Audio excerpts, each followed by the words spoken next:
Sports Intel with Ryan Walsh is brought to you by Mary Freebed, Collectible Insurance Services, Eric Hall, Aesthetic and General Dentistry, Calder Financial, Grand Management Group, Rydan Investments, Encore Business Group, JH Realty, and Williams Chiropractic. Sports Intel with Ryan Walsh airs live Monday nights, 7 p.m. Eastern on Jethro.fm. Sports Intel with Ryan Walsh. Stay informed and stay vigilant.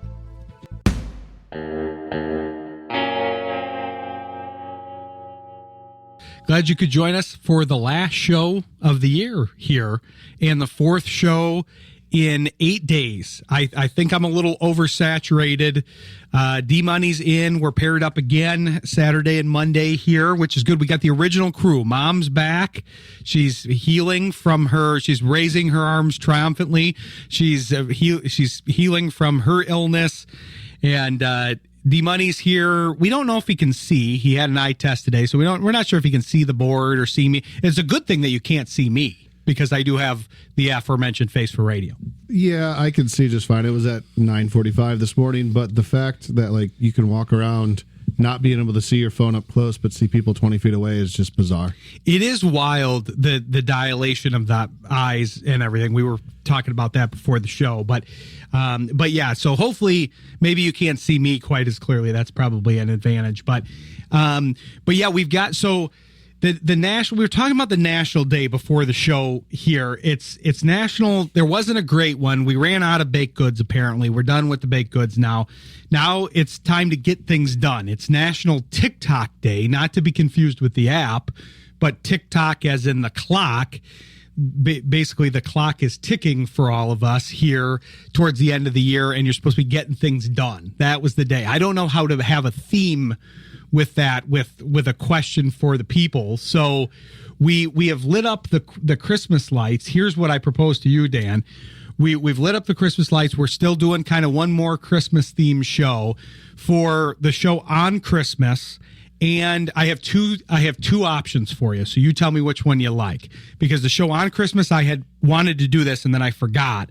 And the shows leading up to Christmas, we talked about top 5 favorite Christmas movies. So we did that with some of the other producers and some of the guests. So that's an option for you. Or we somehow celebrate Festivus. Yeah, I mean, I have a lot of grievances to air, but I think I like the movies, even just do like a top 3, because I've been trying to come up with just movies to watch this holiday season, and it seems like there's an abundance, but I only have watched like 4 or 5. I finally had a little time around Christmas to watch some Christmas movies because I've been asking everybody else their top 5, but I've been trying to pare down mine and figure mine out. Mine, like most of the lists and the things we do, mine's a little offbeat. Mine's a little different than everybody else's, but I think I've figured mine out. Maybe, I wonder if any will overlap with you, because I have, some of them are kind of a little offbeat. Nightmare Before Christmas. That's one that I watched growing up with my mom. I still like that movie. That's the Halloween Town becomes Christmas. Yes. Town. Yeah, the Yes. Tim Burton claymation. Yep. And then Trading Places with Dan Aykroyd and Eddie Murphy, where Dan Aykroyd's a stockbroker in New York, and he's like a high society type. And then basically his bosses, the powers that be, switch him with Eddie Murphy, who plays a guy living on the street. And then it's basically like a social experiment. I have seen that movie. I just didn't really remember it being Christmas themed. Well, I've had this discussion with multiple people, including Shane on the Christmas show and some people offline, because it's kind of like, well, what makes a Christmas movie? Because my next one is Die Hard. Yeah. But what other than being filmed at Christmas or being set at Christmas is a criteria? Because it's like if Home Alone was over Easter, then it wouldn't be a Christmas movie, right? I mean, right. It's not a Christmas movie anymore. It could be the same type of movie, but it's still not going to be a Christmas movie. So whatever's set at Christmas seems to be a Christmas movie. So those 3, Elf is one of the standard ones that kind of makes my list. And then the 5th one was tough for me. I really like The Family Stone. That one is very heavy. Yeah. There's a lot that goes on in that one. I like that. I think it'd be hard. I think it'd be like too I think I'd just be going counterculture to not include Home Alone. I think Home Alone's my fifth. It's not my first, but it's my fifth. Yeah, we just watched that one the other day. That's Did you? in there. Yeah. It's hard to not include that one, I feel like. No, I mean, and as a kid watching it growing up, I didn't realize how funny the dialogue is. So now watching it as an adult, I'm laughing at that as not so much, all the pranks he pulled or just the other silly things. There was some really, really funny stuff in there. It's a really good cast. You don't really think of that when you're young, and obviously Macaulay Culkin ended up, he was a child star and the focus was on him. But you had, the two Wet Bandits were great, Pesci and Daniel Stern. The parents were highly acclaimed actors. John Candy's in that movie for cameo. I appreciated John Candy after, having worked here for a number of years and him being the polka king of the Midwest and just naming all of his hits that, the dance polka, like anything you could say as a phrase with polka at the end was his biggest hits. Exactly. Well, and Dan and I were kicked out of the studio unceremoniously on Saturday by the polka kings of Jethro, the Polka Pops folks, MLB and his crew were getting in here, and they were playing a bunch of polka on Saturday. But before they came in, we were talking on the show. We started this conversation. We had a little bit of time for it, but I wanted to continue it with you because now there's been more developments and everything. But we always try to talk a little football in the first segment since we don't do a lot of football on this show anymore.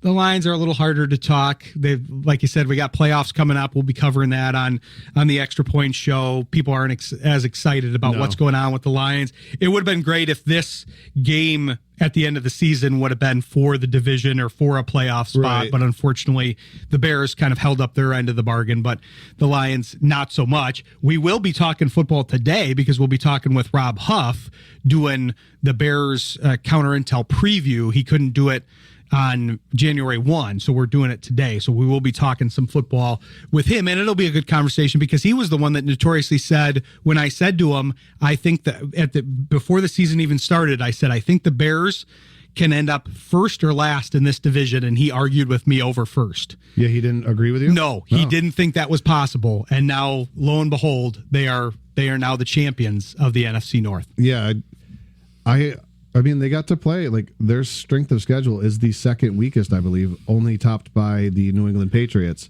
So, I mean, that helps right there. And that's one of the things the Lions have on the line is if they lose, they get to play like the Titans, Giants, and I forget who the third one was. The difference between even third and fourth is huge because the third slot for some of those is like the Rams potentially. Redskins with Jaden Daniels coming back and the Colts, who were good before they lost their quarterback. So, I mean, I'd rather play the Titans, Giants, and I forget who the other team was, but it's a last place team that does not seem like they're going to be very good next year. Exactly. And that stuff matters. People could say, well, okay, but you got to be able to beat these teams. Yes, but that also helps you make it to the playoffs. Like now the Bears are in the playoffs. Who knows what they'll do there, but it's kind of a wide open field this year, especially in the NFC side. Yeah, well, next year they'll get a first place schedule. So, things are going to flip back and forth, I think, between all four teams in this division because the Vikings are a well-run organization. They just got to figure out the quarterback or keep the quarterback healthy. I don't know what it is, but they had a lot of injuries too, especially to their offensive line, and that was part of it. And then the Packers presumably should be, if you can get Parsons and then Love. I guess Willis has played great. So yeah, Tucker Kraft back. I mean, they just they're injured too. It's just the consistency. Josh Jacobs kind of seemed like he's been playing hurt too. I mean, he was a big part of that success. They weren't throwing the ball nearly as much as they did last year in situations where they ran it with Josh Jacobs, and it was very successful for them. So, I mean, he doesn't look the same, and I don't even know if he played this week. I didn't see him register a ton of stats, but I didn't see that game this week. But yeah, they've been shuffling in the backups a lot in Green Bay. So I think it's a great point, and it's something to be watching because we're going to be covering the Lions pretty much every week still, even during the off season, and talking more in depth about stuff like that, because it will be a big team building off season for the Lions. They're going to redo a lot of things, but yeah, these changes are important. Now they won't have lost their offensive and defensive coordinators. They won't have lost a lot of the staff members that they lost last year.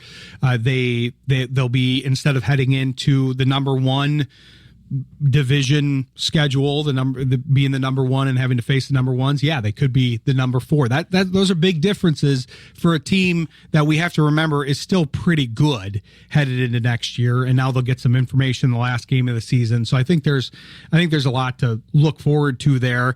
But we also talked a little bit about the Michigan situation, because that's intriguing to me how that kind of settled. And I'm hoping to get some Michigan folks on one of the shows that they kind of all didn't want to touch. I got some declined interviews after the Sharon Moore stuff happened, because that's difficult to talk about. We talked about it some on Extra Points with Shane, who's worked with Sharon, and we tried to humanize the situation and all that stuff. And that's still there. They're having to deal with that among many other things from their past. But I feel like they made a choice that was very safe. They basically took like the biggest adult in the room in Kyle Whittingham. And man, if they successfully, there's all these rumors going around, but he's got a lot of talent that he can pull both on the coaching side and the recruit and player side from Utah, if he can successfully move some of his players over. I mean, also in Utah, he might bring BYU's defensive coordinator over. So yep. I don't know his name, but I heard, they had a good year. BYU's coach was rumored for the Penn State job. So yeah, it's a lot of names we might not know about over here, but there's good football over there. So if he brings it it could be another Indiana-ish type. Not that they're coming off as much of a losing season. They still won 9 games, didn't they? So yeah, he's not taken over. He's taken over a top 5 job with a lot of talent there. Oh, definitely. Underwood, I think, was the real deal. It kind of got lost down the stretch because they've got a young team around them, and then the focus became on the coaching staff and on the organization and less on Underwood. But he had a good year for a freshman. Yeah, I think he showed that he's a real deal. I didn't watch a lot of Michigan football. I'm just not a Michigan fan, but most of the things I read, most of the things I saw on social media were let Underwood do more, is what I kind of heard. Like, especially in the second half of the season. Like, why are we running the ball still 50 times a game when we've paid this guy to come in and be a star, and we might only have him for 3 years? I think they're going to I think that's a great point. They're going to open up the offense a little bit, because we can separate.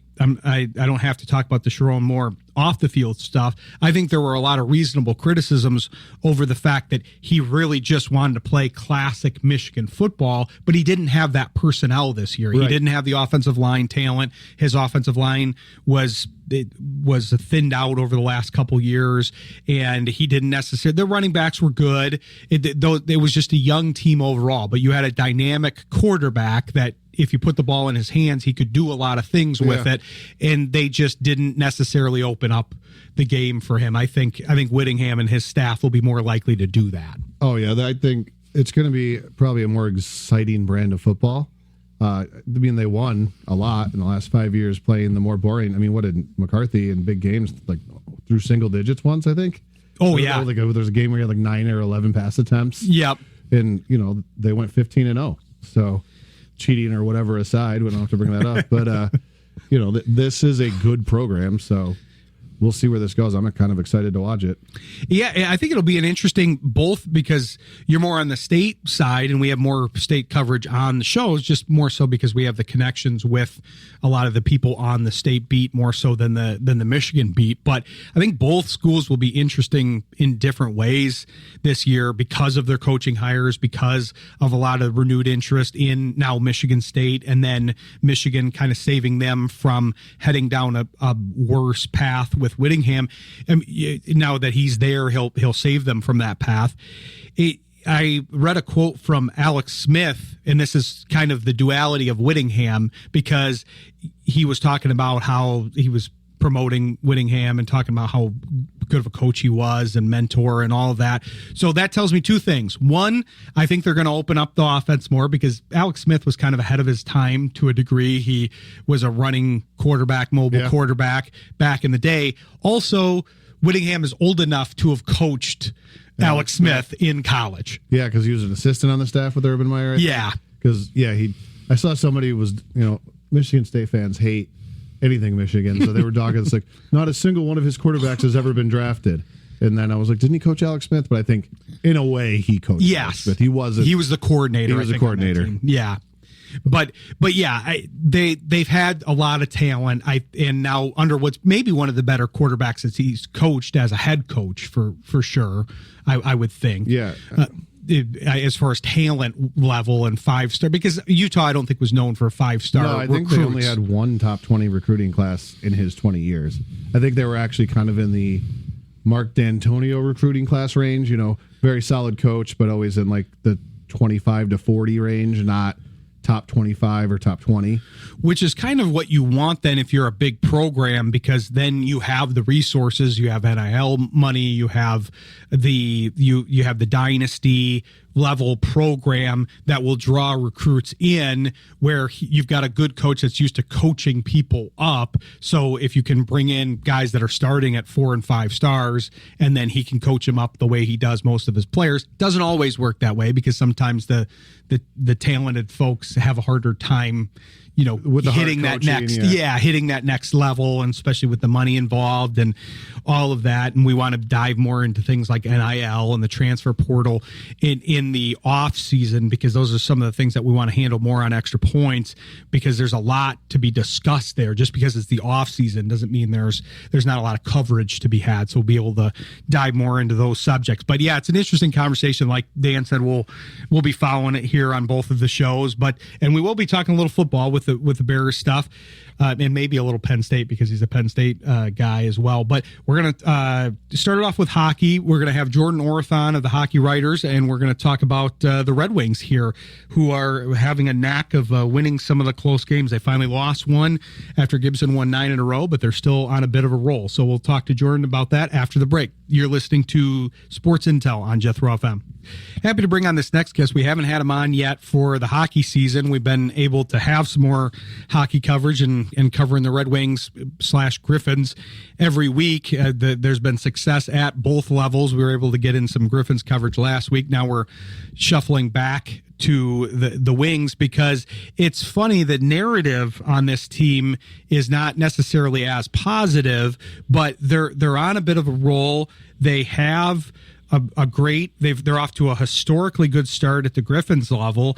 And one thing that I wanted to find out from you, Jordan, this is Jordan Orth of the Hockey Writers, is it feels like people are kind of a little worn down by the previous years, because we've talked about the depth of this team on the show because of how well the Griffins here in town have played, and people are kind of questioning that. But I think we're starting to see that Yzerman is stocking the cupboards a little bit better than obviously maybe the situation when he started there. So we'll probably start with that question, but before that, we've been doing Christmas shows here, and I want to get your if you have 5, that's great, but top 1, 3, 5 Christmas movies, because we're in the Christmas season. We got to start off with Christmas movies here. Well, we'll go with just the top one. I've kind of been stuck watching the numerous Grinch movies that I've had out the last 15 years, so we'll go with the Grinch. Okay, that's good. Which one? Jim Carrey. Oh, okay. That one seems kind of volatile as far as like the people that are. Some people like that one. They like the cartoon version, the initial one, or the newer cartoon version. We have 3 options for the Grinch now, so that's interesting that you like that one. That I think has been a classic for a lot of people, though. Jim Carrey, you can't go wrong with. But good answer. That's a new answer. We haven't gotten that one yet. But yeah, I'm glad you're on, especially to talk hockey here, because we have had a lot of conversations, different conversations, and I feel like the fan base is a little worn down, but I've been pretty happy with the season so far. We were talking about Gibson a lot in the early season. I thought he was going to kind of take off. Then he did. He ran off 9 in a row. They seem to be improved here for this year and what they have. But I wanted you to speak a little bit. You cover a lot of the prospects. You've been covering the youth tournaments here and the junior circuit tournaments. And I want to get your feel for kind of the depth of this program and how it's gotten a lot younger, and Yzerman is kind of getting some people in the cupboards here.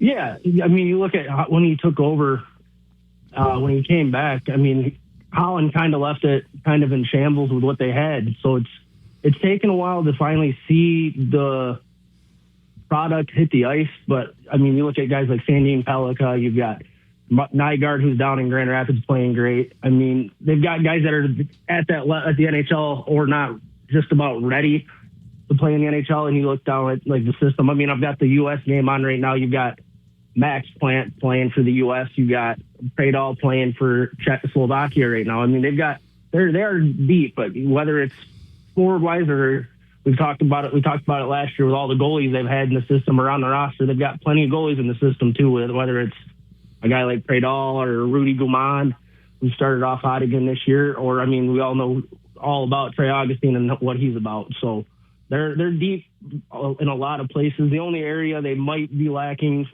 I guess, out of the three is your defenseman. You don't have another guy like a Sandin Pellikka, obviously, who's not going to be around every year, but that's in their system that can be that top four necessarily defenseman. But overall, Yzerman is, like you said, he's done well restocking the cupboards, and you're starting to see the results of it.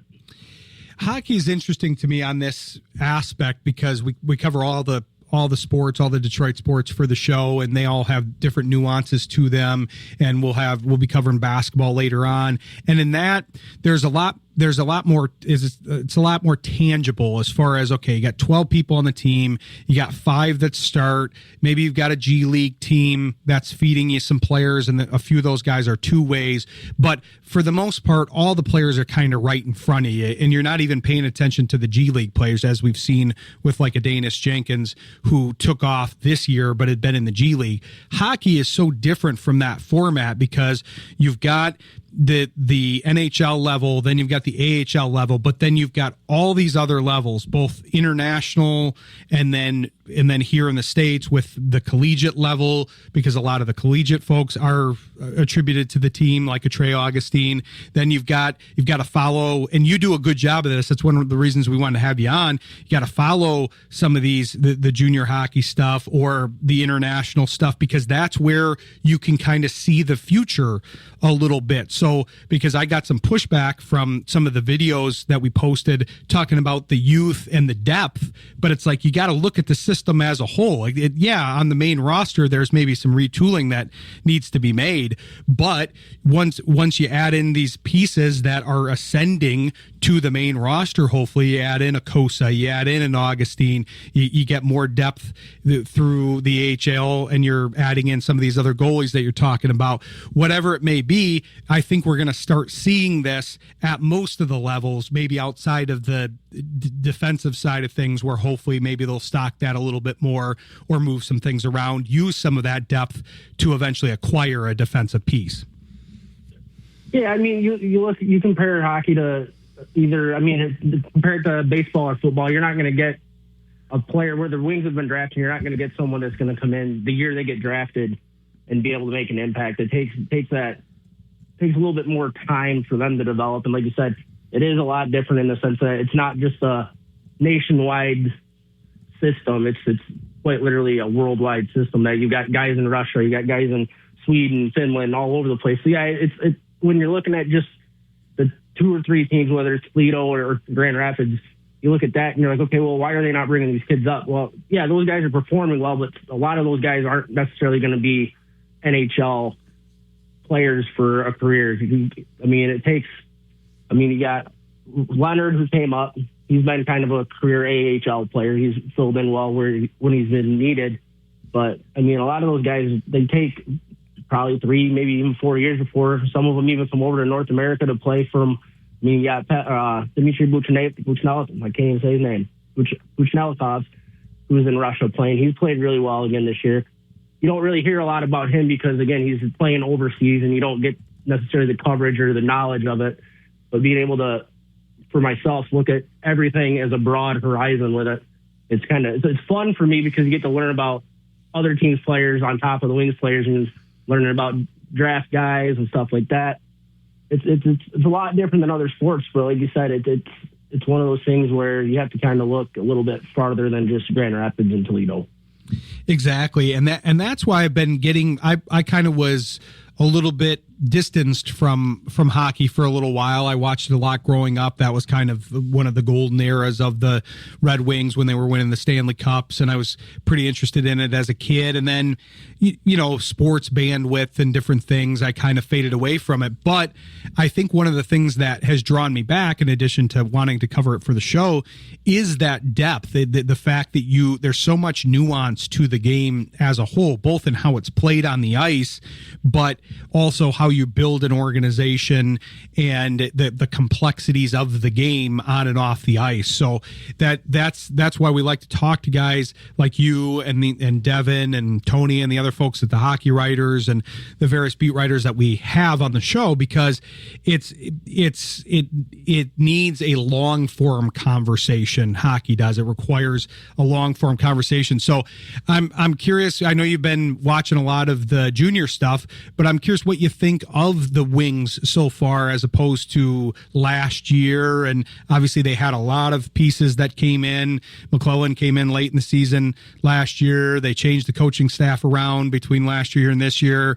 They realigned the goalie situation, and obviously the youth movement and some of the people from the aforementioned cupboards here as part of the Iser plan, with Finney kind of being ahead of schedule and different things. There were a lot of moving pieces that happened that I think have led them in the right direction, but I'm curious what things have stuck out to you so far here. Yeah, Finney was definitely a big surprise. He's definitely one of them that sticks out. That's between him and Sandy and Pellica. Obviously, they've both kind of grown and matured as the season has gone on. And I think the biggest thing for me is just the fact that they're starting to get the solid goaltending that they've been looking for. Yeah, Gibson, he had a shaky start, but everybody knew what he was capable of, and it was just a matter of time before he started getting to that level again. And I think that's been one of the biggest difference makers, obviously, right now, with him being having that 9-game win streak. And I think beginning of the year, you were looking and it was the big dogs who were doing the heavy lifting, your Larkins and your Raymonds and those kind of guys. And there really wasn't a whole lot of that depth scoring from guys like Michael Rasmussen or James Van Riemsdyk and stuff like that. And as of late, it's kind of evened itself out, maybe even leaning towards the depth guys that are doing a little bit more. And it's something you need as a team that's looking to get into the playoffs, because if you can't rely on whether it's 3 or all 4 lines to go out there and chip in a little bit here and there, you're not going to make it very far. So being able to have those kind of guys step up is a major boost as of right now. So hopefully that can stick around for the rest of the season. It kind of feels like it will. Obviously, the hockey's a very streaky game too. You could see that DeBrincat kind of showed it at the beginning of the year. That's another one of those consistent pieces that they normally know what they're going to get from him here over the last few years. But he started very slow. He was playing well, but he was just hitting a lot of crossbars, a lot of posts, and it just was off by a few inches. And then once the proverbial dam broke and he was able to get his first goal in, then he went on a big run, and now he's ascending a lot of the leaderboards there. But I agree with you that it seems like they're getting a lot of contributions from the deeper players, and I think at the very least that'll rotate around. Will Van Riemsdyk keep it up all season? Hopefully, he's also getting up there, and he was part of Kane's class, but he's looking good. He looks like he has a little bit of a renewed sense of purpose, kind of like Kane had when he came to the Red Wings. And then there's also guys with untapped potential. You mentioned some of the big boys like Larkin and Raymond. Sider's playing very well. He's obviously on the defensive side, but he's playing very well, and you can see his impact when he's on the ice and when he's off the ice. But even some of the guys that might have had good years last year, but we haven't necessarily seen it from this year, it's like you got to expect a guy like Casper to get going at some point in time. I know he's a young guy and he's probably feeling it a little bit more. Maybe it's harder for him to break out than, say, a DeBrincat who's a little bit more experienced, but you got to think they're going to get contributions from some of those guys, and that will carry the waves that happen when some of the other depth guys maybe drop off a little bit. Right. Yeah. I mean, you look at Casper. Yeah. I mean, it's not like he's playing bad either. We've kind of talked about it on our podcast through the website. He's not putting the points up on the board. He's playing well. He's doing the little things right and all that. But you do want to see him get a little more production. Obviously, I mean, he's still in the single digits for points. I mean, a guy that he's got the talent and the skill to be a middle six player that can be that secondary offense. I mean, even you look at Nate Danielson, yeah, he's kind of tapered off with his offensive game, but I mean, he's another one that just plays that all-around two-way game that Eisenman loves and the guys that he picks up for drafts. So, I mean, like you said, it's not going to be great all year for all four lines, but if they can get that production spread out and the ebbs and flows, the roller coaster ride of the season, they can get guys, whether it's top line or third line, just filling in where they need to. I mean, it's going to go a long ways toward bending that playoff drought that they've got right now. Exactly, and that's where the depth comes in, where you might pull up a guy like a Leonard or someone else from the Griffins level. You've got some ability to switch some pieces around. So, plus we got the trade deadline coming up. So, want to talk to you about if you foresee them making any moves with said depth and kind of consolidating some pieces. But we'll come back here with Jordan Orth of the Hockey Writers. Stick with us. You're listening to Sports Intel on Jethro FM. Coming back here with Jordan Orth of the Hockey Writers, having a good conversation about the Wings and some of the changes from last year and the updated depth and all of that. I'm curious. I feel like we're kind of aggregating an answer here from the different analysts that we've had on for the Wings, but obviously because it's kind of a log jam there in the division as a whole, they're going to have to try to figure out some ways to distance themselves, as you mentioned earlier. And so then the talk goes to, okay, are you going to do something at the trade deadline? Some of the players were vocal about not doing anything at the trade deadline last year, like Larkin and others. And so I'm curious if you think that they're going to do something. If they do, I feel like there's kind of one obvious answer that we've been getting a lot, not necessarily predicting a certain player. Obviously, there were some people that wanted Hughes to come here. I'm sure everybody wanted him, but he's a very big piece. You have to put a lot of big pieces together to get him here. So I'm curious what you think they're going to do and where their heads are at heading into the trade deadline in this log jam here. Yeah, I think the biggest area, well, I mean, it might be a depth player for forward-wise, but like we said, I think the depth there is performing well enough that you don't necessarily have to go out and make a move for one. The area I would look at is maybe a defenseman. I mean, you look at guys that are playing on the bottom pair, like Bernard Docker, Hamonic. Johansson hasn't played bad this year, but if you can add a solid, whether it's a guy who can go out there and just play a solid defense or someone who could chip in offensively. I mean, either way, it wouldn't be a bad piece to get. So that'd be where I would think if they do make a move, that's where they would look, is defense. But other than that, I don't really see a massive area where they need to go out and do anything. They've made so many other improvements. It's nice to see that, because you talked about the goalie situation. I mean, that people were jumping on that early in the year, and I don't know how you felt, but I know people were looking at, well, okay, Gibson was supposed to come in and be goalie one, and then he was looking more like a 1B at best to Talbot when they started the season. Now he's gone on this big run, but I'm sure he needed some time to assimilate into the team, to acclimate into those different defensemen playing in front of him. Obviously, entirely different coaching staff, organization, everything. But to me, we want such immediate dividends from different things. You have to keep in mind that when a player's changing teams and he's been on a team for a little while and he's more, even if he's a veteran, it still takes some time to gel and know where these different pieces are going to be in front of you, because it's almost like playing chess. You got to know where on the board they're going to be, so that you can be positioned accordingly and try to reduce your risk of that puck getting behind you. Yeah, I mean, that's the one position where it definitely takes a little more adjustment to. Like you said, Gibson played his entire career with one team. It's not like he's bounced around and is used to changing things up a whole lot. So even though he is a veteran and knows how the game works, like you said, it's a lot different from going playing with guys in practice to being in games and different situations and stuff. So, yeah, I mean, it was definitely an adjustment period. I was seeing people talking about how that they needed to pull Coast up and just run the 3 goalies. But at the time when Gibson was struggling, yeah, it might have made sense, but you don't want to take Costa from Grand Rapids, where he's absolutely been lights out for the Griffins, and put him in a situation where he's starting every 3 or 4 games instead of every other game or every game for however long they want to go with him, and ruin that whole vibe and momentum he's got. So I think riding it out, obviously looking back on it now, it was the right way to play it. And you know that someone like Talbot, even though he has his up and downs, he's still a steady goaltender you can rely on if you need him to. Exactly. And I mean, I think that because I know there's been a lot of people, especially with his success at the Grand Rapids level, a lot of people are calling for Kosa to be called up, saying, hey, he's ready. He's done everything that he's needed to do at the Grand Rapids level.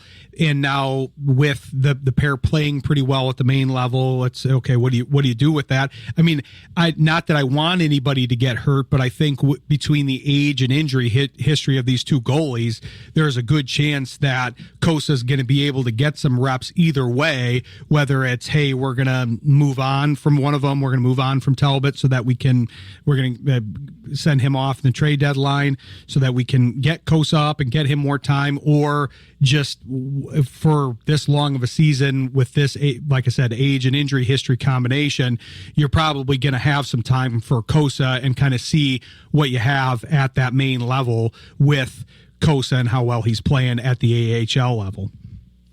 Yeah, I mean, you look at it, like you said, at the deadline, they could look to move Talbot and possibly. I mean, I think it really just boils down to how the whole playoff race shakes out, because you look at it, like you said, the division's very jam-packed.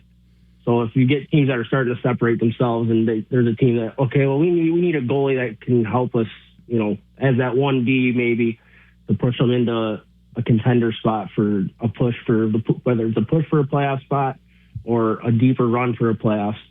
I think that would be if Yzerman's given the right offer. I mean, we know how he is. If he's given the right offer, he'll take it, and we won't know about it till probably 2 minutes before he does it officially. So I think you are right, though. I think with the two goalies being on the more elder side, I guess, if you want to say that, I think there will be a chance, whether it's just to give them rest or, like you said, if they get injured. I think Costa will end up probably playing at least a handful of games this year at some point. But I think Yzerman, obviously, he's been very patient with it. And obviously people are seeing how Jesper Wallsted's played in Minnesota. They were both, you know, the top 2 goalies in that draft class, and everybody's wanting to see Costa. Well, we want to see him because Wallsted's playing in NHL and playing well. Well, that's okay, that's fine, but it's got to make sense for both the Red Wings and the Griffins all at the same time, and for Costa in his development and whatever else with him. So, I mean, it's a situation like we were talking earlier with the depth of how the whole hockey thing works. Goalies take a little bit longer to get to the league, but he is definitely looking like he's ready to get a legit chance, whether it's at some point this year or most likely next year. Exactly. And it's nice that they have the flexibility to be able to wait with the kind of realigning of the goalies at the NHL level and having a pair that you can depend on a little bit more than last year. Now you can wait, you can make it the best timing for the player, the organization, everybody. So yeah, great stuff. Enjoyed the conversation. We'll be tracking everything that you're putting out there because he's following, like I said, the other tournaments, the international stuff, but be sure to tell people where they can follow you both with the writing and the podcast as well.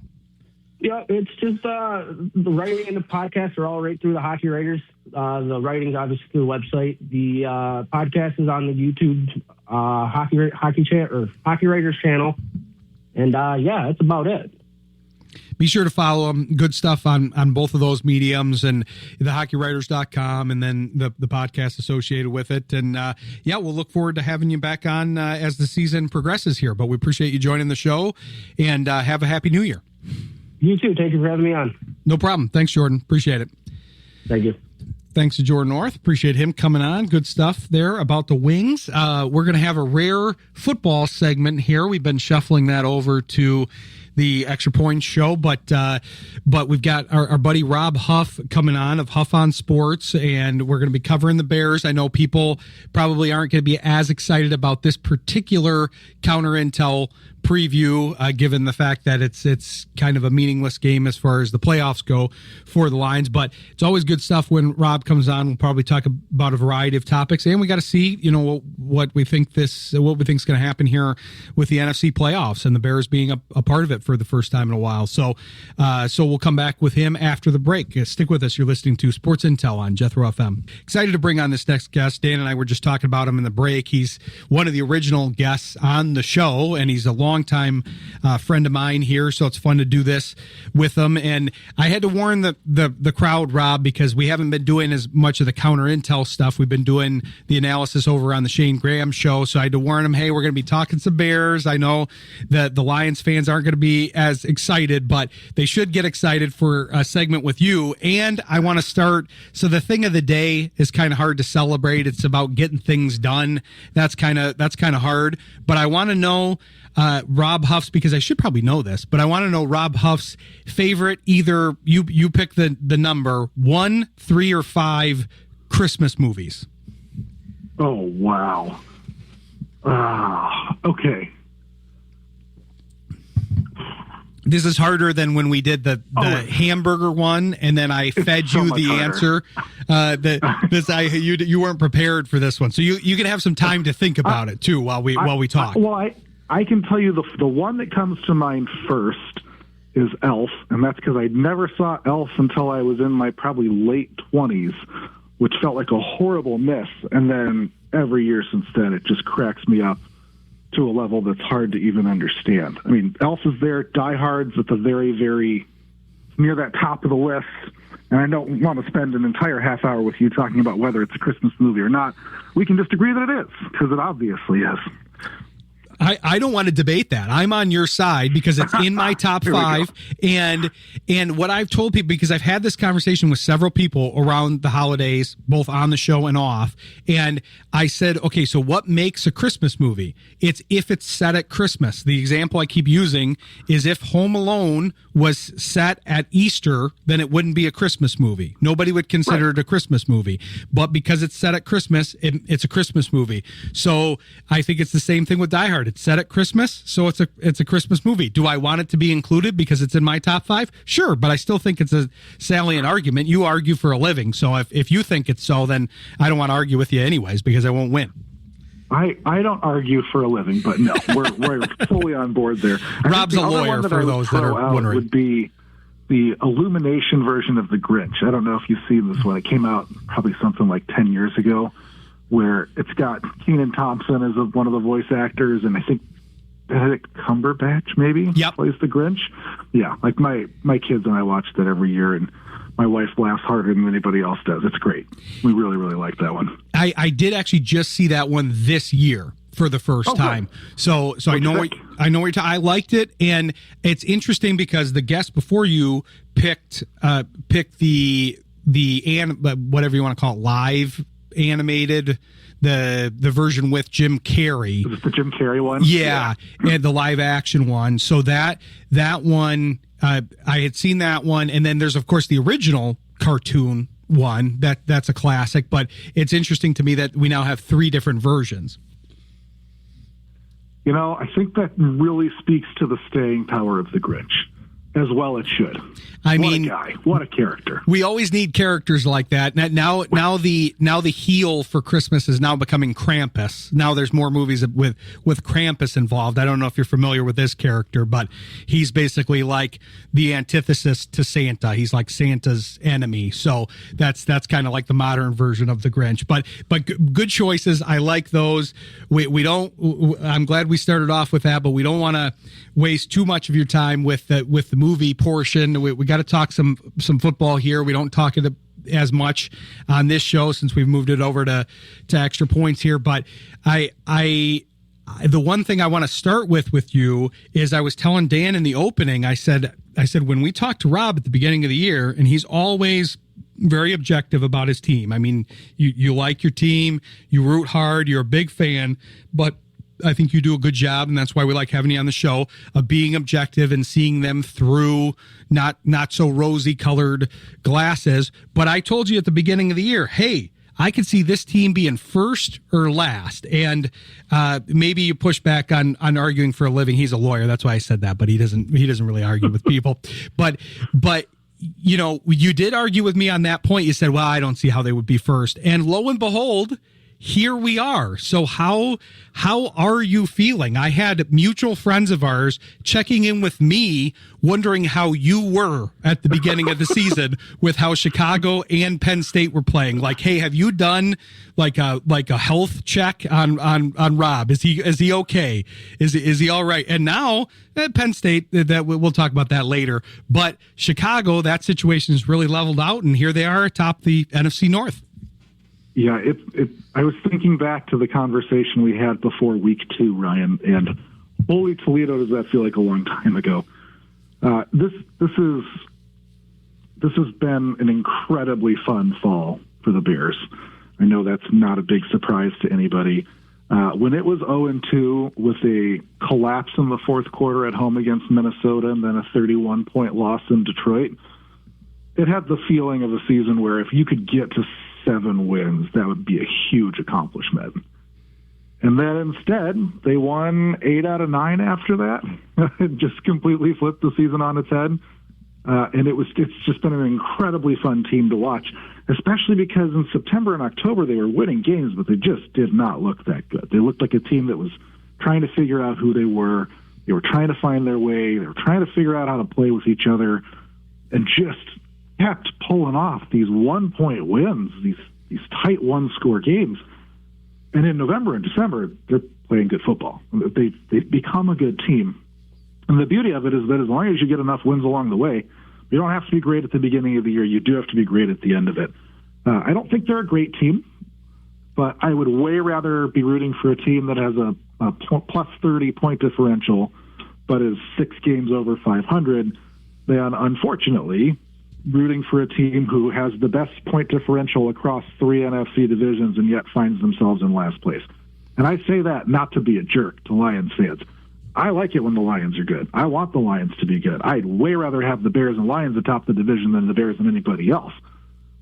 This has been a Lions team really unlike any other that I can remember watching, where they're a good team. They're not an elite team, but they're a good team that probably should be 10-6 right now, that is 8-8.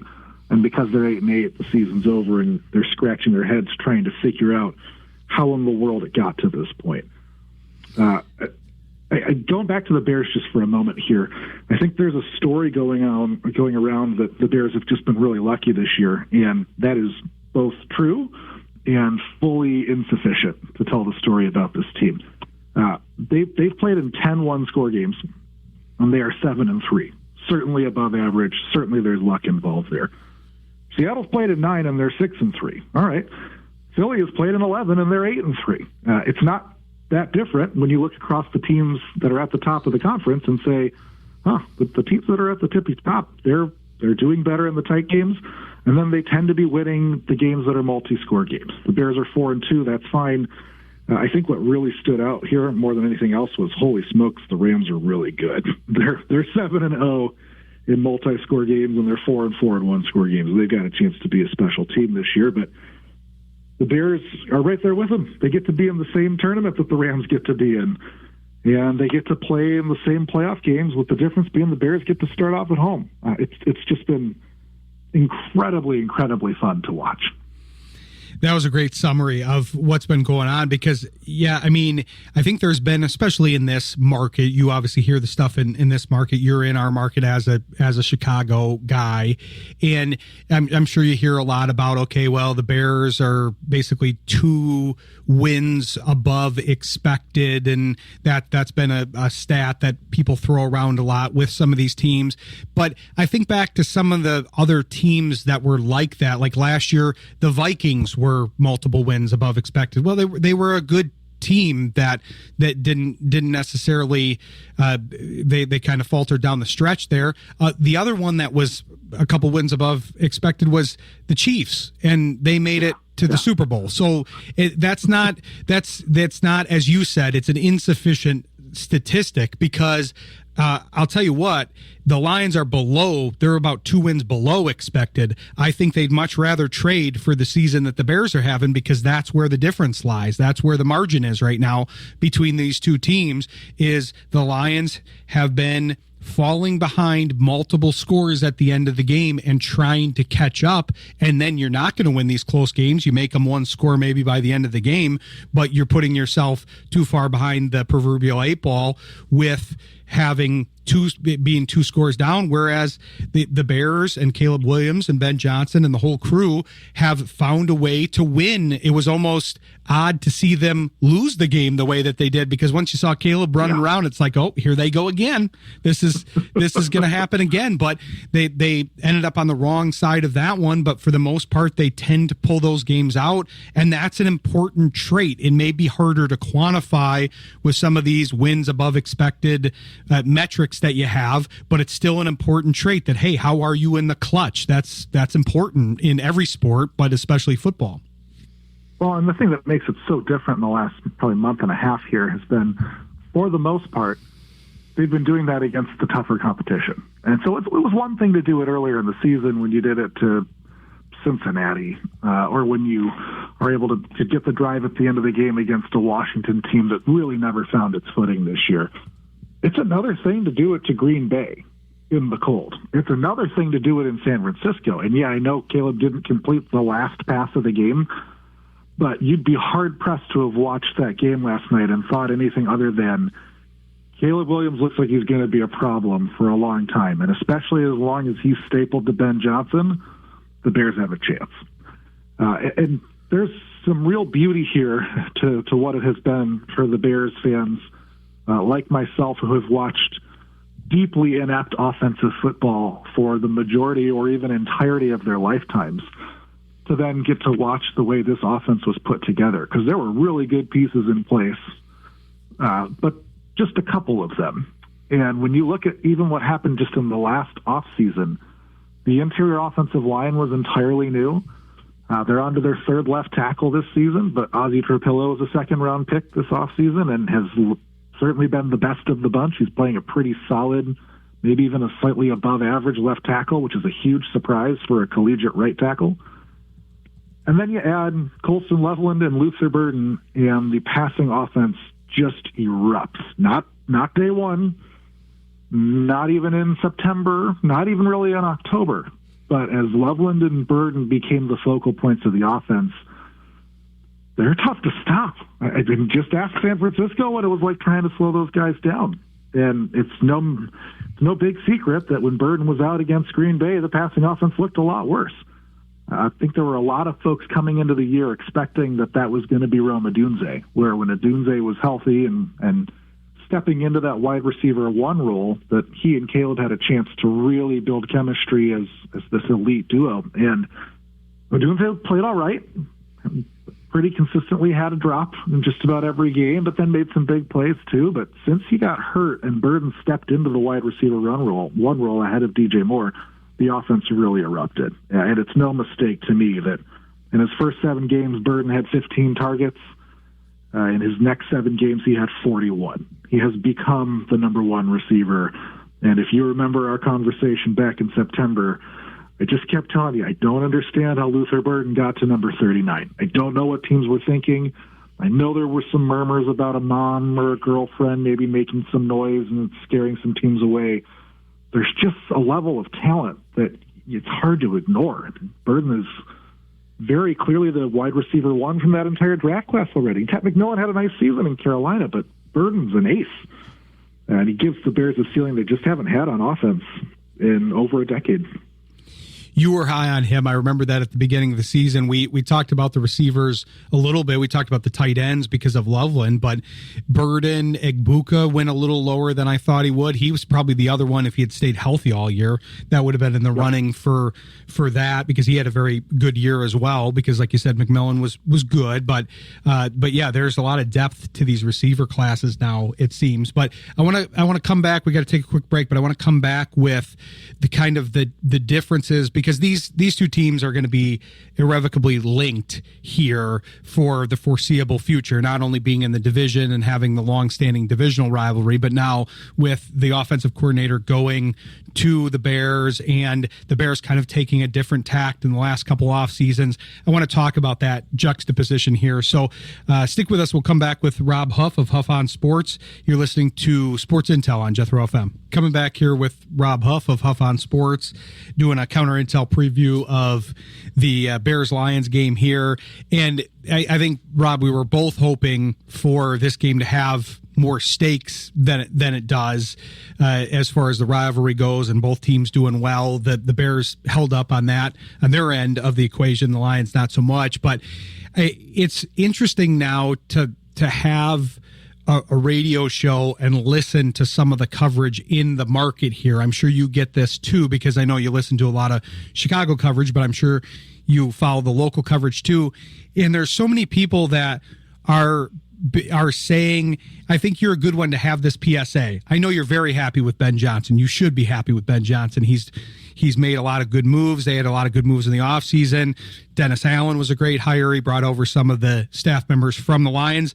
But now there's a bunch of people that want to switch him out for Campbell, and I think they're kind of losing the thread a little bit with the Lions side of things. Yes, it was a loss when they lost him, but they still have a lot of the structure to be a good rivalry for years to come, because that's what I'm hoping this becomes. Not this year. We can't kick it off this year, but hopefully next year, as these two teams go into the future together, hopefully the Lions can do some of the same things, reinforcing the offensive line, some of the positions, investing like the Bears did, because that's the other thing that kind of went hand in hand with this.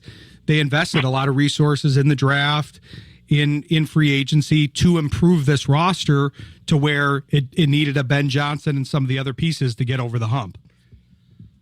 Yeah, I think there's a very good chance that the Bears and Lions, who have really not had much of a rivalry in the sense that they were competing for playoff spots at the same time in most of our conscious lifetime here, I think there's a chance that we're entering that era where you look to those two teams and you think, boy, they're in it together pretty consistently here.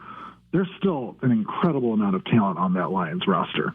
And I know, again, it's little solace to say, hey, you've got a great point differential for your 500 team. It's a great predictor of where that roster is, and that roster is in really good shape. You've got Jahmyr Gibbs looking like an MVP candidate. You've got a legit ace receiver in Amon-Ra St. Brown. You've got an elite edge defender in Aiden Hutchinson. Most teams can't do that. Most teams don't have that as the starting package. And that's before you factor in that the entire secondary got hurt this year, that Sam Laporta went out for a big chunk of this year. All of that happened, and it's still an 8-8 team with a plus 60 point differential. It's a good team with a bunch of problems that happened this year that conceivably aren't going to be repeated in future years. There's just a lot to be said for the Lions. I do want to talk at least briefly here, Ryan, about this week's matchup specifically. I know that's part of why I'm here, is that you guys are playing the Bears. It is a very, very uncomfortable matchup for the Bears. There wasn't really a lot to be lost yesterday. If you go out to San Francisco and you lose to the Niners, well, of course, you're losing to a red-hot team. You travel 2,000 miles to play the game. An incredible number of Bears players were sick. Nobody said what the illness was, but you got to figure it's some kind of flu virus. Darnell Wright, the Bears' right tackle, former number 10 overall pick, probably had his best game as a pro, and he's been good. He had an elite showing yesterday. He was so sick he did not fly with the team on Saturday. He took his private flight on Sunday morning out of Chicago to get there to play the game, and then played every snap and played wonderfully. There was no real downside. If you lose, whatever. You lose to a great team playing at their place across the country with a sick roster. That is not the case on Sunday. This is an incredibly important game for the Bears. The difference between being the 2 seed, which is what they'll be with a win, and the 3 seed, which is what they'll be if they lose and Philly wins, and Philly gets to play a decrepit Washington team, is well, you either get a broken down Packers team at home, and I still am terrified of playing the Packers in the playoffs, but you get to play a pretty consistently injured Packers team, or you get the grumpy third place team out of the West, which means the Rams, Seahawks, 49ers, playing a 12 or 13 win team. That's your prize for being the 3 seed. I want no part of being the 3 seed. That's a bad spot to be in. It's really, really dicey. The 2 seed is hugely advantageous. It means if you win, you get Philly at home the following week instead of having to go out to Philadelphia and playing the defending champs. I know the Bears already won in Philly this year. I don't like their odds of doing it twice. It's hugely, hugely important to be able to be at home and to get that 2 seed. And yet, the Lions are a more talented team. That's just fundamentally scary, to welcome the more talented team that beat the snot out of you earlier this year to your place, needing to win. Ben Johnson's already said they're playing to win the game. They're not resting guys. They're not sitting players out. If somebody doesn't play and there's a chance Burden doesn't play, it's because they're hurt. It's because they can't go, not because the Bears aren't trying to win the game. There's a lot to be lost if they go all in and then still lose at home to Detroit. That's a good point. And I mean, the narrative on the Lions side, as we've both seen, is okay, well, they have nothing to play for. They're going to be resting a lot of the players here. They're going to be seeing what they have in some of the depth pieces. I think that part is true, although they did that in the last game. So that's not necessarily based on playing what they have to play for. It's more based on, okay, they're going to try to go with the best guy that they think gives them the chance to win and gain information on. But these people that think that they're going to bench players or remove them quickly, that doesn't, I'm not saying that's impossible. I'm not saying that's not going to happen, but also that doesn't really seem to be in Dan Campbell's bailiwick, especially against his former protege, divisional rivalry. They're not really the type of team that's going to take a game off, because if you lose, you potentially get the easiest outside of the division schedule next year. You get a better pick, all of those things. Sure, from those aspects, it makes sense. I still just don't think that's going to be the strategy. This is not a team that's going to embrace tanking in any way. Yeah, I think there's the first point that you made. There's some people saying they don't have anything to play for. It's just not true. They don't have a playoff spot to play for. They don't have playoff seeding to play for. It's still a divisional game. It's still against your protege. There's still a chance to say, hey, I know this year didn't go the way we wanted it to go, but guess what, buddy? Come 2026, we still own you. There is so much value in that, because I've watched the Green Bay Packers do it to the Bears year over year over year. Even when it's a mediocre Packers team, they just beat the Bears, and it gets in your head, and it's part of the experience then of playing them in subsequent seasons. And everybody has to say it's not, because Ben Johnson goes into his first Lions game week press conference next week, and the question's going to be, or next year, excuse me, and the question's going to be, Ben, you guys really can't play with Dan Campbell and the Lions, can you? And he has to pretend, no, it's just another game, and it's getting ready to play them, and they're a good team, and we're going to have to make sure we're focused and all that. I've watched Ben Johnson in those press conferences. He's going to be mad. He's going to lose a little bit of focus because he's sick of the questions. There's a ton of value there for the Lions. Beyond that, as you said, that is just not the way that Dan Campbell is hardwired. That is not the ethos of that team in Detroit. That's not who they're going to be. And it doesn't make that big of a difference. The difference between a third-place schedule and a fourth-place schedule rarely matters that much. The draft positioning, you're probably talking about 1 or 2 spots in the draft in the middle of the rounds. It doesn't matter that much. The ability to say we are a team that goes all out every time, and we always punch the other team in the mouth, and even when they have everything to play for and we have nothing to play for, we make their lives miserable. Yeah, there's a lot of value there. This is not the 2022, I think it was, Colts and Texans game. This isn't 2 teams playing for a generational number 1 pick kind of thing. This is a guy who's got a team that is just underachieved a little bit in some senses, saying, no, we're still who you think we are, and we're going to get you. It's just going to have to be next year. Exactly. I totally agree. And I mean, I think we saw this when the Lions were on the ascent and they beat the Packers at the end of the season.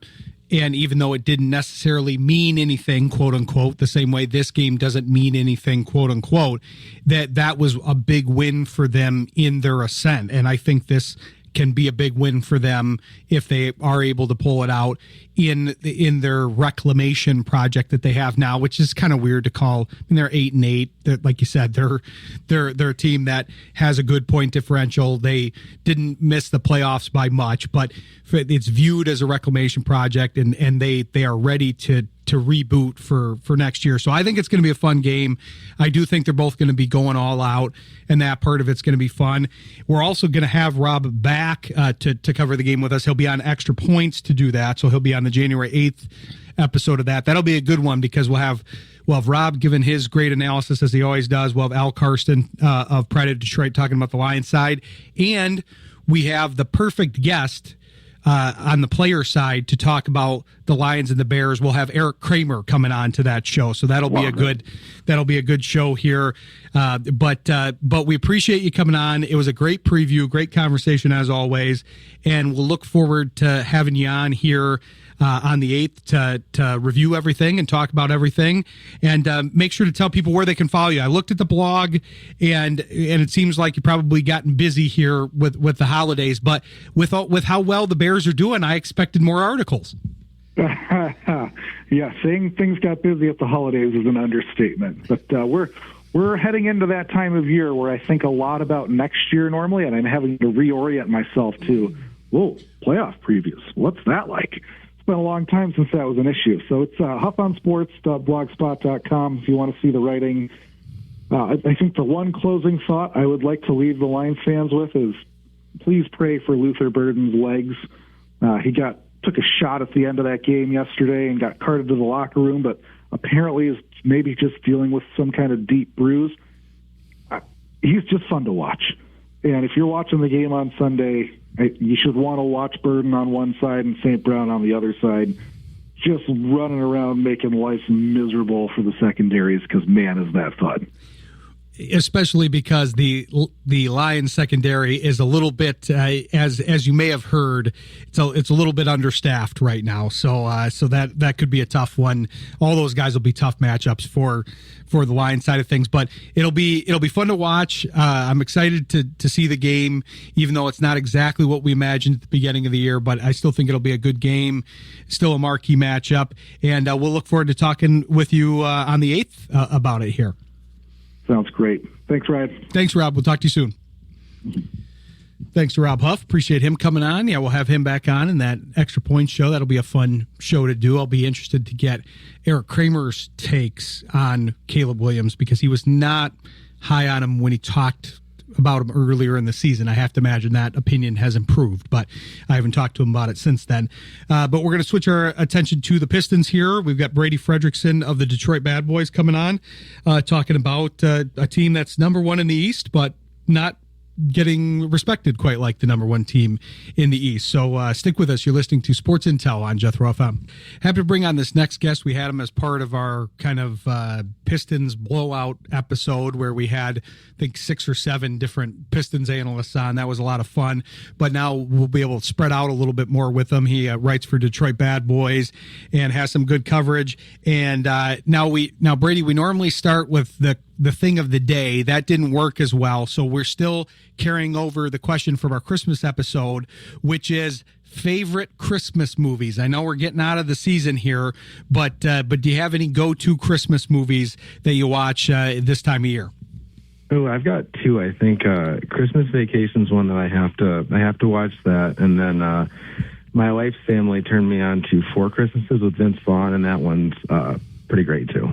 That's a good one. That hasn't been mentioned yet. I was talking with a buddy about that one today. That's kind of an underrated one because I think with a lot of these movies, it's hard to get in the conversation if you're at all a newer movie. Like Elf's kind of the newest one that got grandfathered in, but Four Christmases, there's some other new ones that are pretty good movies, but they just haven't necessarily slipped into the classic range of Christmas Vacation, Home Alone, going all the way back to like Miracle on 34th Street and It's a Wonderful Life, and some of those. So those, that's one that hasn't been picked yet. I like that Four Christmases one, but I'm glad to have you on to talk some Pistons, especially because I follow Detroit Bad Boys.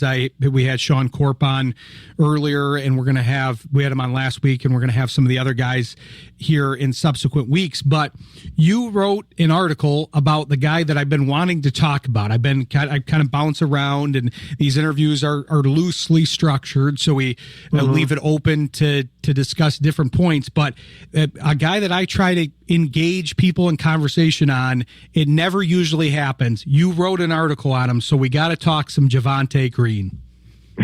Yeah, man, he's become kind of one of those under the radar additions that's really kind of carved out a role. I think he's I think there's been times this year where he's been leaned upon quite a bit, especially early in the season, and then obviously recently I think his role has kind of scaled back as the team's gotten more healthy, but at the same time I think just the way he plays and his tenacity and his just 100% effort, I think he's made it pretty impossible for JB Bickerstaff to take him out of the rotation fully. And we're seeing that. I mean, he's closing games. He's there in key moments. He's sometimes that's one of the things that I want to talk about in the interview is the depth, because I've seen some people kind of villainize the depth a little bit. I'm not necessarily in that camp. I understand the argument that it makes the rotation a little bit more complex. These guys get used to playing with each other, and so you have to figure out how the different pieces go together, and that's harder when you're playing close to 12 guys a game, and rather than a tighter 8-9 man rotation that you see on a lot of teams. But I think we're seeing these guys play themselves onto the court, and Javonte is one of the main ones that's doing this. Obviously, there was a lot made of Danis Jenkins, who you talked about in an article as well, and rightfully so when he took over for Cade and played very well. But Green just gives them there's always a role for these veteran 3-and-D guys, and it seems hard to figure out who they're going to be. It's like when Green was younger, I remember when he played for the Celtics, and I didn't necessarily see this out of him. And then now he's on the Pistons, he's on the team that I follow, and he is that guy for them. Same with I'll use a non-Pistons example. Same with a guy like Derek Jones. When he was doing the dunk competition years ago, I didn't necessarily see him as a future 3-and-D guy that was hard to get off the floor, that just found his way into these lineups, into the starting lineup, star-studded starting lineups for him. Green obviously is only in the starting lineup as more of a depth piece, but it's still been impressive what he's been able to do, because his defensive metrics are incredible too. The deeper you go into him, it's obvious when he's on the court, but he's disrupting every pass, every shot, it seems like he's guarding all 5 guys at once sometimes.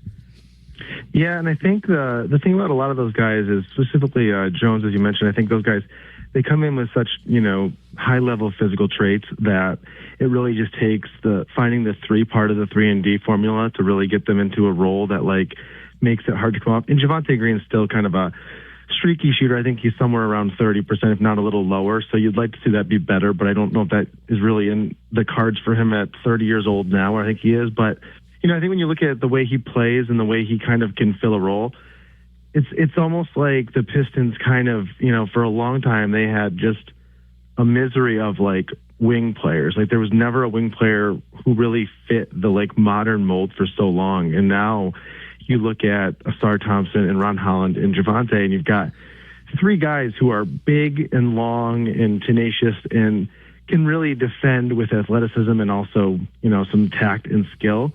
And I think that's probably the one thing that I forget what game it was. It might have been the first time they played the Celtics this year, but there was a moment at the end of the game where They needed a stop. There was like maybe 6-7 seconds left, and it was Javonte Green, Asar, and Ron Howland on the floor together, and they like beautifully switched on just every screen. It was just a great way to finish a game.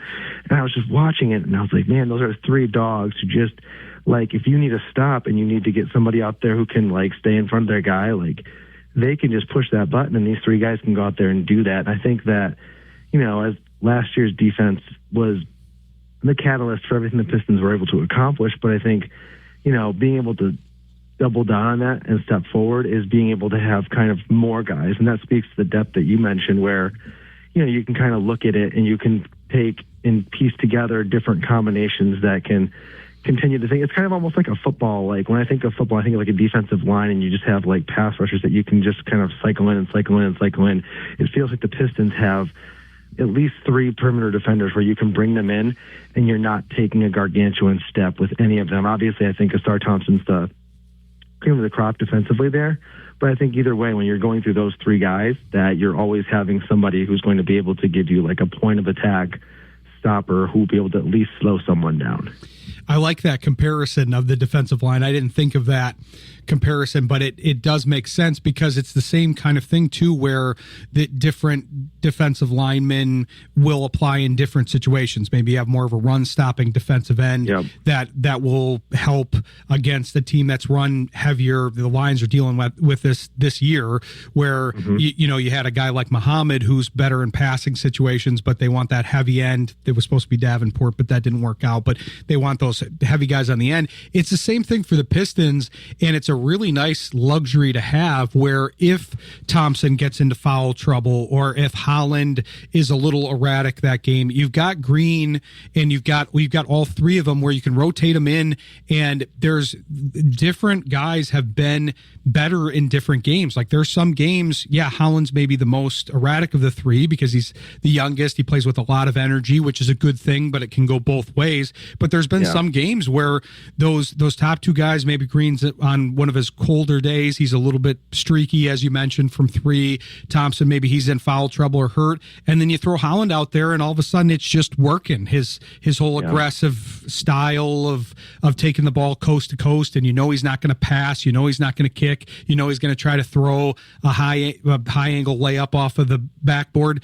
Some days he gets blocked and falls over, but other days he's red hot, and we've seen a couple of those days lately where his energy has been essential. It was missed in the couple games that he wasn't in the lineup. Yeah, and I think that's kind of that's going to be just the next step for Ron Howland specifically, is just that, like, you know, last year, you know, playing as a rookie, coming out of the G League, and I covered the G League for a few years, you know, earlier in my career, and you know, it's a different game of basketball than the NBA. Just the style, the pace, everything is different with it, and that's why you see like these random guys you knew in college, like the Jimmer Fredets back in the day, who are putting up like 50 points in the G League but can't scratch an NBA roster. But I think, you know, Holland coming from that environment into the NBA, adjusting last year, I think we've even seen the peaks and valleys so far, and we're at one of those peaks right now. But I think I really like what I've seen from him this season, and I really think, and I said this before, the season, that like people had kind of talked about the weirdness of the Jaden Ivey situation and how he was going to fit back in, and I think we're still trying to figure that out now. But, you know, my perspective has always been, you know, maybe the question that, you know, persists next year and beyond isn't, does Jaden Ivey fit with Cade and everyone? Maybe it's just, is Ron Holland the other guy? And I think that Ron Holland at 20 years old still has a lot of development to make, but every time I watch him play this season and he's on one of those good days, I just think, man, once he gets his ball handling up to par, even at like an average level, I think that will unlock so much in his game, because a lot of what he does now is straight line drive, just athletic momentum. And even when he does that, I think he's got this really great athleticism, but there's sort of a tell when you watch him play. Like if he's going to try and go up and dunk it, you can almost tell with the way he gathers himself as he goes to the rim. And I don't think he does that enough. I think he tries to kind of float it in there and sort of shoot from these awkward, like 5-6 feet away. And once he gets that ball handling down and those 5 to 6 foot shots turn into like 3 to 4 foot, that distance makes a big difference. And I remember that being something for Cade too, where Cade was taking a lot of tough shots from, outside the restricted area. And once you can get inside that little half circle, you're making money. That's a great observation. And I think it's interesting to pair those two together because even though they really play different positions, I'm talking about Ron Holland and Jay Ivey, they have kind of ostensibly been paired together in different ways. I've seen them included in trade talks and trade rumors where it's this person, Harris, contract guys, whatever, and either Holland or Ivy. And it's interesting to me that they're kind of viewed on the same plane right now for very different reasons. Ivy, as you highlighted in one of your articles and you're talking about, they're trying to find a spot for him. He's had some bad luck with his injuries here, not only last year, but then picking up that injury in camp was very rough because to miss the boat at the beginning of the season had to be very tough. He watched everybody else. I mean, almost everybody else on this roster was playing exceedingly well. It was hard to find somebody that wasn't playing well. Now he's got to get on this moving train, and he's definitely showed some of his immense amount of skills, but at the same time, he didn't have camp. He didn't get to start with the team, and now I think he's a piece that can fit, but right now he's kind of an ill-fitting piece because everybody kind of left without him, and he said, hey guys, remember me? Yeah, and I think the problem that's kind of, I think the best of Jaden Ivey outside of the stretch he had, the 30-odd games last year where the three-point shot was really going down. I think you look back to his rookie year when Dwayne Casey had him running a lot of point, and he was doing a lot of things with the ball in his hand, and it looked pretty good. But then in the ensuing years, I think that there's been kind of like we've seen more from him. And even in college, he was at Purdue, he was a really nice player, and he was very explosive. And, they had a great team that I think, flamed out as Purdue typically used to do. But, he was a really good player, and I think he was kind of a positionless guard. And I think he still hasn't found the role that fits for him, because I think if you look at his kind of advanced stats, at least from last year, I haven't dove into it this year, but he still isn't a very good scorer in the mid-range, which was the big kind of flag for him coming out. And then I think you look at his three-point shot, that's gotten a lot better, but he's not a great self-creator for that three-point shot. He's really good when someone finds him, and that someone happens to mostly be Cade, because for everybody on the team, it's their best when Cade finds them with the ball. But, I think the thing with Jaden Ivey is I look at what that role probably should be or could be, and then I think about what his representatives probably want from him as he kind of heads toward restricted free agency. And it's a really tough thing because the best role for him is probably staying as that guy off the bench and being someone who just knocks down threes with the second unit, because I think that there's just so much ball handling and there's so much, that in theory he could help with as kind of a ball handler, that in reality he just is not the kind of creator that will fix some of the issues that the Pistons have. And I think that he's a better basketball player than Dennis Jenkins, but I think that Jenkins has just a knack for the point guard things that I don't know that Jaden Ivey will ever get. I don't think that most guys in the NBA, when they come in, there are definitely cases where this isn't true, but this is true. But most times, if you try and take a guard and say, hey, we're going to make you a point guard, it doesn't stick. It's just a really hard thing, and it almost feels like one of those instinctual things where you either have it or you don't. And like obviously Chauncey Billups with Larry Brown is a great example of a guy who was sort of just a dude who liked having the ball and shooting. And then eventually he found the right coach to teach him to be a point guard, and he became one of the best in the league. So it's not out of the question, but it's just a really big, kind of hill to climb. That's an interesting way to think about it. We got to take a quick break, but I want to talk about kind of the two archetypes that we've identified here. We talked about the 3-and-D type, but the second archetype that you're talking about is an interesting one because they're both, in my mind, positions that aren't they're important in basketball, but they're not necessarily created right away. They're guys that kind of back their way into it. But we'll come back with the Brady Fredericksen of Detroit Bad Boys, having a good conversation with him, and talk more about the Pistons after the break. Stick with us. You're listening to Sports Intel on Jethro FM. Coming back here with Brady Fredericksen, having a good conversation about the Pistons. And Brady, before the break, I was thinking about what you're talking about, and we talked about this. I forget which analyst it was, but it was one of the Pistons analysts that we've talked to, and I believe it was last season. But we were talking about how we were talking about the 3-and-D archetype and how, like we were talking about some guys like Derek Jones and Javonte Green or other players, they don't necessarily get drafted for that. Now people are seeking that out. They're looking for somebody like an Osar Thompson to be a 3-and-D. Hopefully he's got the D part, but you want that combo. You need those guys on the team. The teams that are successful have at least a couple of those guys. But the other piece that you never really draft for, but you kind of either end up with it through, maybe it's on your team, but oftentimes it's a player that leaves in free agency, which could be the case with Ivy. There's probably some teams out there that believe that he can be a starting point guard, but it's interesting to think that, kind of as you were musing, that his destination, his ultimate destination, might be that combo guard off the bench, Jordan Clarkson, Lou Williams. There's a bunch of people in this archetype that I could think of, but that's a very valuable position, but it's not necessarily one. It's often reserved for people that were probably drafted for bigger and better things, but didn't find that fit that Chauncey didn't find the coach or the team that actually maximizes their value at either point guard or shooting guard, and they have to vacillate between the two guard spots off the bench and provide a lot of value, because that sixth man guard off the bench can be very valuable, but it's ultimately probably not what he had in mind or what the Pistons had in mind when they drafted him at 5. Yeah, I think, the best example of a guy who came from being that kind of sixth man on a really good team and a great team, to eventually becoming kind of a superstar and future Hall of Famer is obviously James Harden, who did that for a number of years in Oklahoma City. And then when it came time to pay him, and I think James Harden was considerably better than Jaden Ivey at this point in their careers. But I mean, Harden was one where they got to the point where it was like, do we pay Russell Westbrook, Kevin Durant, and James Harden? And they decided not to, and it probably cost them a championship or two.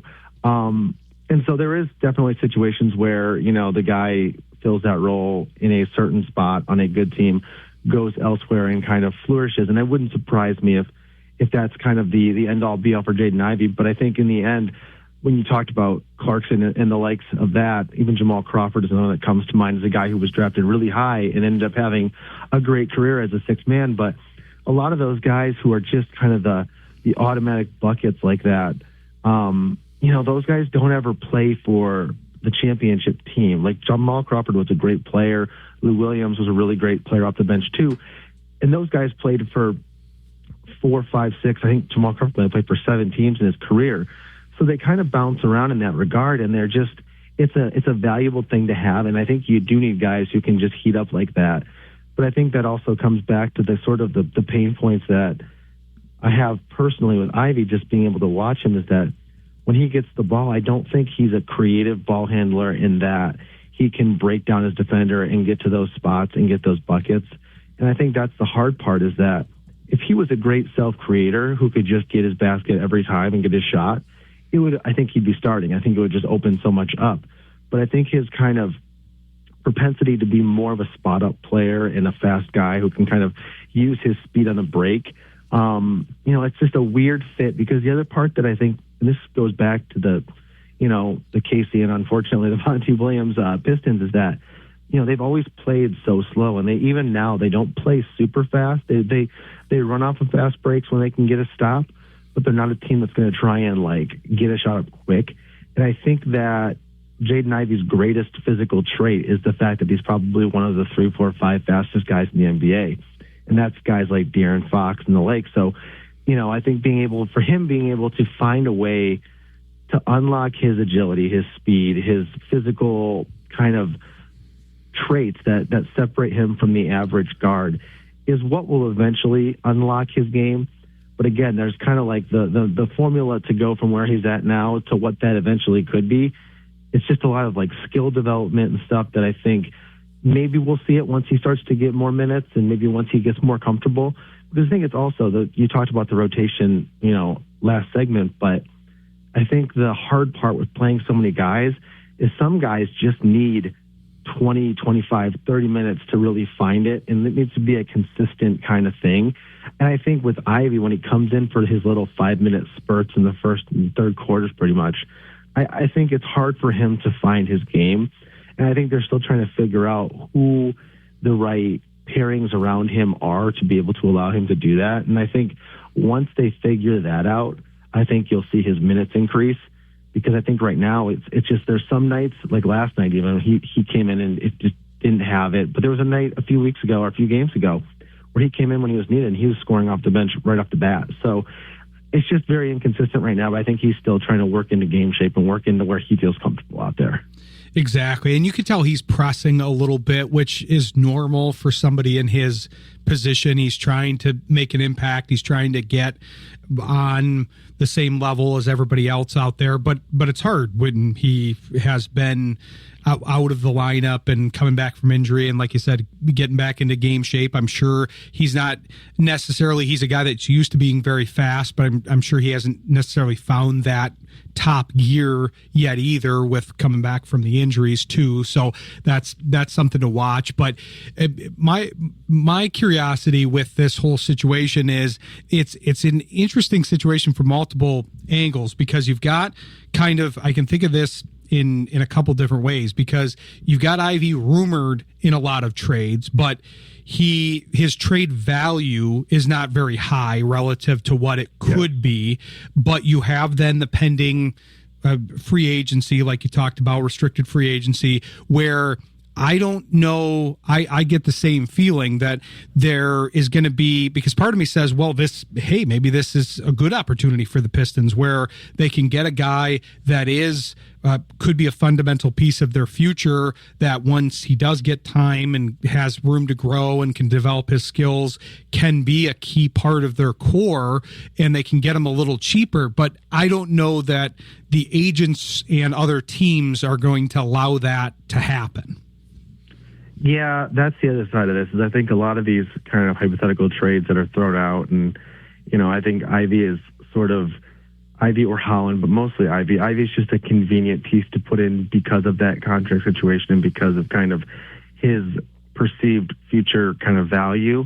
I think the other part of it that makes it's tough is that a lot of these fake trades you see thrown about, or these hypotheticals, it's kind of basing Ivy's value in the trade based upon his play up to, the point he got hurt last season, which he hasn't shown that again. And I think he still has to prove that. I think even just, for his restricted free agency, I think he needs to prove that the 30 games or whatever he played last year weren't a mirage, and that shooting and that ability he showed in those games, that ability to average, 16, 17 points next to Cade, that wasn't just sort of a really great couple months. Because, a lot of guys have had really good couple months where they've been able to show something and then they haven't been able to kind of parlay that into long-term success. But I think the other part that really, when I watched them, and it was pretty apparent last night too, and it's apparent when Duncan Robinson has missed a few games here and there early on this season, is that, I think, I couldn't tell you exactly how many minutes he shared the floor with Duncan Robinson, but I can't imagine it's a lot, because I think that the minutes that Duncan plays needs to be alongside Cade and Jalen Duren and the starters. But, the lack of having another shooter off the bench who can kind of come in there and also, help with that gravity and that floor spacing, because Ivy kind of represents your most efficient shooter off the bench too. So he needs to be able to play with more spacing around him too, because just like we always talked about with Cade early in his career, it's hard to do anything when the floor is so condensed, because nobody's worried about a Ron Holland or, whoever else, Javonte Green, to be a real threat from outside. And so I think that's a larger issue that I think, is going to make everyone's life easier when they can figure out how to kind of move toward having more shooting on the floor, because I think if you took Ivy and you played him alongside Cade and Duncan Robinson and gave him the spacing that the starters have, I do think that would help his game too.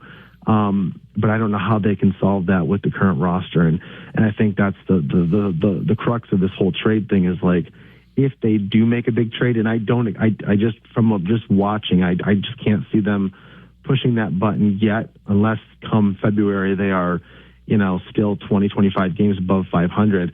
But I think you look at it and it's just like they need more spacing somehow. And I think that only having one guy who's a real threat to shoot right now in Duncan, who's really a pure shooter, is the one kind of thing that's holding them back, because last year you had Tim Hardaway Jr. and you had Malik Beasley. So at least there was one guy on the floor who you knew was going to have his guy magnetized to him in the corner or wherever he was on the floor. Whereas right now, I think if Duncan Robinson isn't on the floor, I don't think there's anybody in particular that the opposing defense is very worried about, killing them from deep. And I think that's the issue that we've got to try and figure out, that they have to try and figure out. But I think for Ivy, it's just a matter of trying to, find a way to make his game with the minutes he's given, with the situation he's put in, because he's not going to be the one who's out there with the starters for the majority of the minutes. Because I think the way that the Pistons are built right now, when you have Jalen Duren and you have Asar Thompson, you really need a bunch of shooting out there with the starters, because it's just frankly more important for Cade to have the spacing and the ability to work than it is for someone like Ivy. And that's just a matter of him being the superstar and Ivy being the guy off the bench. There's a bunch of great points in there, especially the piece, because everybody that we've had on has talked about how, obviously that's the trade rumors that get news are, hey, Anthony Davis to the Pistons. We think the people that cover the team know that that's a lot more perspective than a lot of these other trades. I think the people that really, the guys on the beat and the guys that analyze the Pistons well, like yourself, have talked about, okay, yeah, kind of a smaller move. Hauser's been brought up a couple times because he could be a piece that could be squeezed out of Boston, who's trying to get rid of somebody. And I think you bring up a great point with the Ivy stuff specifically, because that's the part that I see them doing is kind of less about necessarily grabbing like, okay, a big piece. Let's get a Markkanen, let's get a Davis, let's get a Murphy, whoever the names are at the stretch for where it could, help. I get how that would help the team. You got to find the right culture fit and everything. But those are guys that would require a lot of pieces. To me, it's more about the consolidation piece on the Pistons side and what you're talking about, adding some shooting so that can help potentially both Ivy, if you retain them, and Cade, and a lot of the other spacing and angles for driving and the gravity that you're talking about, all of those things. It's more about, okay, do we get rid of some of these pieces that are maybe valuable in some way, but a little bit in the way, as far as like, is Karis LeVert helping, or is he hindering Ivy getting more time with a shooter that you could maybe replace him with? Or even though Tobias Harris is valuable as a veteran leader, and I've liked what he's done for the team, do you want somebody that can stretch the floor a little bit better there, or somebody that comes off the bench in favor of starting maybe Thompson and Holland at times, or the other shooter that you get, or whatever the different lineups? I'm throwing a lot of things at you, but it's the idea that you want to consolidate the pieces that maybe are a little bit ill-fitting and blocking the way to other folks to make them a piece that then has a compounding effect on the remaining players.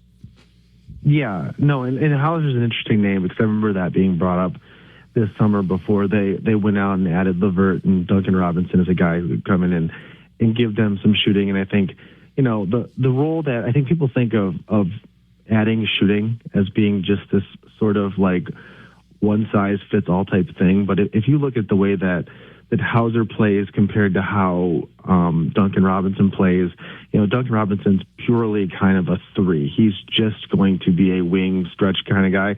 And Hauser's not as kind of quick, and not to say that Duncan Robinson's like a hair out there, but Hauser's more of your like 3-4 tweener type guy, and he's got a lot better defensively because he came into the league not great on that end, and he has really kind of gotten better. I think being at Virginia at the end of his career really helped there because obviously it's a program that, under Tony Bennett, they were, one of the best, if not the best defensive program in college basketball. But, the problem with that still, it's the same issue that you talk about now where you've got 11 guys or 12 guys playing on any given night is that if you trade for Hauser, like you're still going to be in this crunch for trying to find minutes for everybody. And I don't know where you open up the minutes, who you trade to open up the 3-4 minutes for Hauser, because again, I think the problem the Pistons have, it's a good problem.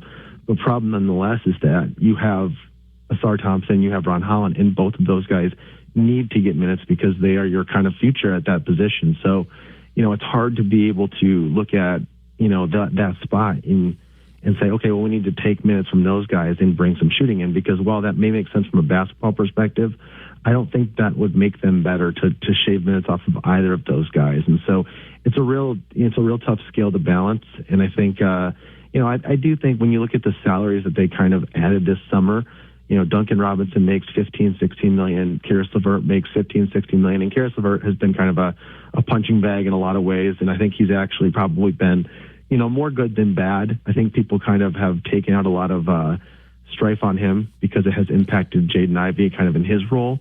But I think when you look at Duncan, you look at Karis LeVert, and even look at Tobias Harris, those salaries, like to trade, if hypothetically you are trading for a Trey Murphy or a Marketing or someone who makes that $40-50 million, a year range, you need to have contracts like that are short term, that are beneficial to the team trading, where they can get their cap space back and get assets. And so I think that's the big thing, is trying to figure out, hey, how do you, stack enough deals and get enough money on the table to make one of these trades? First off, because they couldn't have done that last year. They just didn't have the assets to be able to make that work. But then it's trying to figure out the actual kind of meat of the trade, the part that the other team actually wants to get. And so, it's tough. I think that the shooting thing, though, I think there needs to be something there. There needs to be an addition somehow, even if it's just along the margins. I think, any number of shooters who can kind of fill a role will be able to help. And it's just trying to find out, because I think as the season progresses, Bickerstaff has always been a pretty staunch 9 to 10 man rotation type of guy. Like 9, I think, was the kind of the go-to last year a lot of times. And I think as we approach the second half of the season, which obviously is still a lot to go, but once we hit that All-Star break and on, I think that eventually the 11-man rotation will cut down a little bit, just as we try and figure out, what the best group is. And I think once you kind of see that shake out, it makes the sort of, hey, we can make a trade, with X or Y guy. It makes it a lot easier for you to look at those guys and say, hey, we can live without this and we can get better. Exactly. And the deep rotation has helped those guys get a little bit of a debut, a focus here where people can see, oh, okay, yeah, this guy's got some game. It might be a piece that'll help in my rotation, even if he's worked his way out of Detroit's rotation. So yeah, that's great stuff. Appreciate the conversation. Appreciate you coming on. We'll look forward to having you back on maybe sometime after the trade deadline to see what they've done and how they've reshaped the team. But be sure to tell people where they can follow you in between, and we'll look forward to having you back on soon. Yeah, you can find me on X at Brady_Fred, and then follow my stuff, at Detroit Bad Boys. Definitely a lot of great stuff there with Brady and Sean and all the guys there. So we appreciate you coming on, and we'll look forward to having you back on in the future. All right, thank you. Thanks, Brady. Talk to you later. Bye. I'll talk to you. All right, thanks to Brady Fredericksen. We're going to take a quick break and then close up the show here. You're listening to Sports Intel on Jethro FM.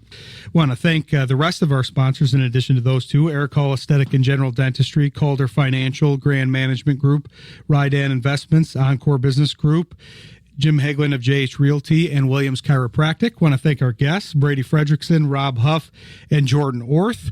I want to thank D-Money for keeping us on track in studio here for the last one of the year, fitting. And I want to thank everybody else for listening here. Be sure to tune in to us next week, 7 to 9 on Monday and 7 to 9 on Thursday if you want to catch me again with Shane Graham. Have a great week and stay informed and stay vigilant.